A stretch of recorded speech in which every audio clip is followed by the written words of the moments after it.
पिछले 76 दिनों से किसान आंदोलन पर है। उनके ऊपर लाठियां चलाई गई, आंसू गैस के गोले छोड़े गए, बूढ़े किसानों की आंखें फोड़ दी गई, कड़कती ठंड में पानी की बौछारें की गई। उनको आतंकवादी कहा गया, उनको गद्दार कहा गया, उनको खालिस्तानी कहा गया, मान्यवर, उनको अपमानित किया गया। यहां तक कि भारतीय जनता पार्टी के एक विधायक ने कहा ये किसान नहीं आतंकवादी हैं, इनको शूट कर देना चाहिए, और अगर दिल्ली पुलिस नहीं कर पाती तो मैं इनको जूतों से मारूंगा, जूतों से मारूंगा। ये भाजपा के लोग कह रहे हैं मान्यवर। इस देश के अन्नदाता जो आपको अनाज पैदा करके आपका पेट भरते हैं, आप उनको जूतों से मारने की बात करते हैं। 11 दौर की आप वार्ता कर चुके, सारी की सारी वार्ता फेल। आप कहते हैं मैं एक फोन कॉल की दूरी पर हूं। मैं पूछना चाहता हूं क्या इस सरकार के पास कॉल करने के लिए 2 रुपए भी नहीं है? अरे 2 रुपए नहीं है तो हम लोगों से ले लो, लेकिन कॉल कर लो किसानों को, कॉल कर लो किसानों को। उनकी पीड़ा चरम पर पहुंच चुकी है मान्यवर। 165 किसानों ने अब तक अपनी शहादत दी है। आप जाइए गाजीपुर बॉर्डर पे, वहां पे 97 साल के इलम सिंह आपको मिलेंगे। उनके 2 बेटे फौज में हैं, रो रो के कहते हैं मुझे इस उम्र में उग्रवादी कहा जा रहा है, नक्सलवादी कहा जा रहा है। उनकी पीड़ा है मान्यवर। आप जाइए टीकरी बॉर्डर पे, आप जाइए सिंगू बॉर्डर पे, पीड़ा के साथ वो लोग कहते हैं शहीद आजम भगत सिंह के वंशजों को, शहीद लाला लाजपत राय के वंशजों को, जलियांवाला बाग कांड में शहादत देने वालों के वंशजों को आप खालिस्तानी कह रहे हैं, आतंकवादी कह रहे हैं, उनको अपमानित करने का काम कर रहे हैं। मैं आपसे पूछना चाहता हूं क्या दुश्मनी है आपकी इन अन्नदाताओं से? चलिए सब कुछ कर लिया आपने, अब तो कम से कम उनके ऊपर दया कीजिए, और ये तीनों काला कानून वापस लेना ही पड़ेगा, आपको लेना चाहिए। अब आपने जुल्म की इंतहा कर दी है। आप चले जाइए गाजीपुर बॉर्डर पे मान्यवर, कटीले तार, बड़े बड़े कीले गाड़ दी गई हैं, 12-12 इंच की कीले सड़कों पे गाड़ दी गई है। देखकर ऐसा लगता है कि दुश्मन देश की सेना आने वाली है। ऐसी परिस्थितियां ऐसी स्थितियां 2 परिस्थितियों में जन्म लेती हैं मान्यवर। जब देश का शासक अपनी जनता से डरने लगता है तो ऐसी सीमाएं बेड़ियां बनवाता है, या देश की जनता को शत्रु समझने लगता है तब ऐसी बेड़ियां लगवाता है। यह हो रहा है मान्यवर।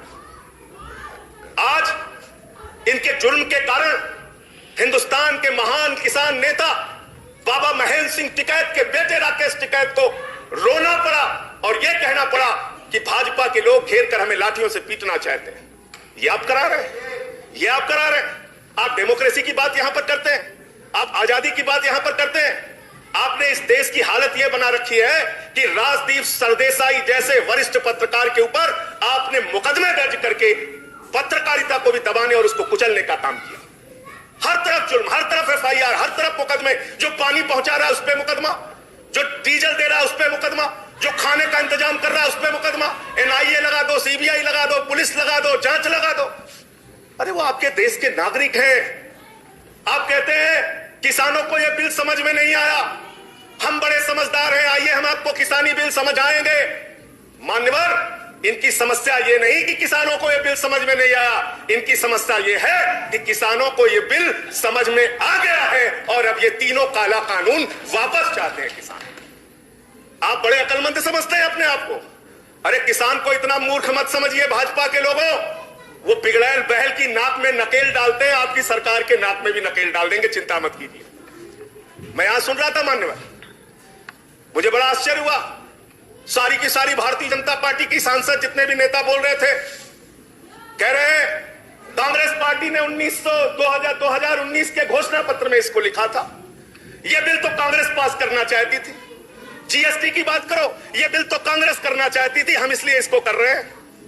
लेकिन वो सांसद ये बताना भूल गए कि जब यह बिल कांग्रेस लेकर आई थी तो उस समय स्वर्गीय अरुण जेटली जी ने और स्वर्गीय सुषमा स्वराज जी ने उस समय बिल का विरोध किया था। और कांग्रेस ने अगर 19 के घोषणा पत्र में इस बिल को शामिल किया था तो उनको तो 55 पे पहुंचा दिया, आपने तो लागू कर दिया, आपको 5 पे पहुंचा देंगे। इस देश की जनता 5 पे पहुंचा देगी। इसलिए अगर आप कांग्रेस के सपनों को पूरा करने के लिए आए हैं तो जनता को भ्रमित मत कीजिए। अपनी पार्टी का नाम बदलकर भारतीय जनता पार्टी से कांग्रेस पार्टी कर लीजिए, कांग्रेस ए हो जाए, कांग्रेस बी हो जाए, जनता प्रचार करे। आप लोग समझे आप क्या कहना चाहते हैं, जनता तय कर लेगी। मान्यवर, इस बिल में क्या क्या लिखा है वो बातें आपको बता के और थोड़ी बातें कह के अपनी बात खत्म करूंगा। असीमित भंडारण की छूट दी गई है इन बिलों में, और वो क्यों दी गई है? 2 साल से अडानी का 100 एकड़ जमीन का लैंड यूज चेंज करने की एप्लीकेशन हरियाणा सरकार के पास पेंडिंग थी, लेकिन 7 मई को जब पूरे देश में लॉकडाउन लगा था, उस समय उस लैंड यूज को चेंज करके 100 एकड़ जमीन पर अडानी को भंडारण कोल्ड स्टोरेज बनाने की छूट दी गई, और 5 जून को ऑर्डिनेंस के जरिए असीमित भंडारण और कोल्ड स्टोरेज बनाने की छूट दी। तो ये बिल किसानों के लिए नहीं लाया गया, अपने 4 पूंजीपति मित्रों के लिए ये सरकार ये काला कानून लेकर आई है। उन्हीं को फायदा पहुंचाने के लिए काला कानून लेकर आया गया है, उन्हीं के लाभ पहुंचाने के लिए काला कानून। ये सरकार 130 करोड़ हिंदुस्तानियों की सरकार नहीं है मान्यवर, ये सरकार उन 4 पूंजीपति लोगों की सरकार है जिनके लिए कानून बनाते हैं और जिनसे चंदा लेकर ये लोग चुनाव लड़ने का काम करते हैं। ये उनके लिए बनाई गई है मान्यवर। इस सरकार में कहा गया दिल्ली के मुख्यमंत्री के बारे में कि किसानों का साथ दे रहे हैं, किसानों का साथ दे रहे हैं। मैं पूरी जिम्मेदारी के साथ कहना चाहता हूं सदन के अंदर, दिल्ली के मुख्यमंत्री अरविंद केजरीवाल, आम आदमी पार्टी किसानों का साथ दे रही थी, देती रहेगी। और आपने हमसे 9 स्टेडियम मांगा जेल बनाने के लिए, केजरीवाल जी ने इनकार किया। हम वहां पानी का इंतजाम कर रहे हैं, आप पानी का इंतजाम रोक रहे हैं। हम वहां शौचालय का इंतजाम कर रहे हैं, आप वहां शौचालय का इंतजाम रोक रहे हैं। आप वहां पर लोगों को पानी, खाना, शौचालय इस तक पर प्रतिबंध लगाना चाहते हैं। इंटरनेट, वो दुश्मन देश के नागरिक है क्या? उनके साथ इस तरह का व्यवहार आप कर रहे हैं। एक माहौल बनाया गया 26 जनवरी को, लाल किले पे हमला, लाल किले पे हमला। 7 रूट पे किसान ट्रैक्टर रैली लेके निकला मान्यवर, तिरंगा रैली लेके निकला, और 7 रूट पर कहीं किसान ने कोई उपद्रव नहीं किया, कोई हिंसा नहीं की। जो लाल किले पे लोग आए थे वो भारतीय जनता पार्टी के लोग थे, जिन्होंने लाल किले पे हमला किया, जिन्होंने लाल किले पर तिरंगे का अपमान किया। और वो दीप सिद्धू जो भाजपा का नेता है, उसकी फोटो प्रधानमंत्री के साथ है, देश के गृह मंत्री के साथ है। भारतीय जनता पार्टी को इसका जवाब देना चाहिए कि भाजपा के नेताओं ने लाल किले का अपमान क्यों किया, तिरंगे का अपमान क्यों किया। मैं ये कहना चाहता हूं मान्यवर, आज वो दीप सिद्धू संजय जी भागा फिर रहा। सर, सबको समय मिला, मुझे भी थोड़ा समय दिया। सबको समय दिया, मुझे भी समय दिया। नो 10 मिनट दें सर, 10 मिनट दिया मैं। मान्यवर, दीप सिद्धू भाजपा का नेता वो फरार है जिसने लाल किले पे हमला किया, जिसने तिरंगे का अपमान किया। अपनी घिनौनी राजनीति के चक्कर में ये लोग कहां तक जा सकते हैं, इसका सच है ये जो सामने आया है। आप एमएसपी देने की बात कहते हैं, आप कहते हैं हम इस देश के किसान को एमएसपी देंगे। बड़ी अजीब बात है मान्यवर, इस देश के किसान को एमएसपी देने के नाम पर क्या कर रहे हैं ये? मैं उत्तर प्रदेश की खबर बता रहा हूं। 10 धान के क्रय केंद्रों पर 10 अधिकारियों के खिलाफ एफआईआर हुई क्योंकि क्रय केंद्र में खरीद में एमएसपी में गड़बड़ी की गई। इसी तरीके से 1 रुपए किलो गोभी बिक रही थी तो किसान ने अपनी गोभी पे ट्रैक्टर चला दिया। उत्तर प्रदेश की खबर। बरेली के अंदर उत्तर प्रदेश में 3 करोड़ की धान खरीद हो गई कागजों पे, किसान का पता तक नहीं है। तो डेरेक ओब्रायन साहब, जो यूपी में खरीद हुई है वो भूतों की खरीद हुई है, किसान का पता नहीं, नाम दर्ज करके खरीद हो गई।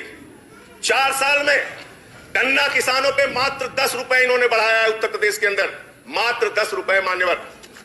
तो इसलिए ना आप एमएसपी देना चाहते हो, ना किसान को उसके फसल का दाम देना चाहते हो।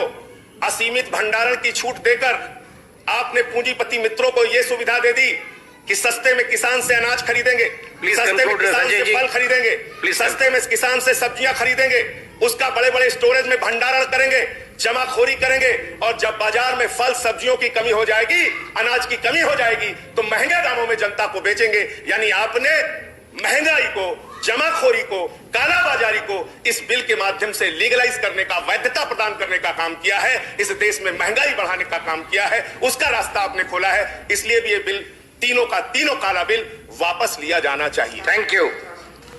अंत में एक बजट आपने पेश किया। मनोहर, बस खत्म करके अपनी बात को खत्म करूंगा, उन्हीं बातों को। Please conclude. सर, बजट इन्होंने पेश किया है, तो बजट के ऊपर और खरीद के ऊपर मैं लास्ट मिनट जो इनका बजट है, चंद लाइनों में उसको कह के अपनी बात को खत्म करूंगा। कि धरा बेच देंगे, गगन बेच देंगे, धरा बेच देंगे, गगन बेच देंगे, कली बेच देंगे, चमन बेच देंगे। अगर तुम ही यूं ही सोते रहे तो ये फर्जी राष्ट्रवादी वतन बेच देंगे, वतन बेच देंगे, वतन बेच देंगे।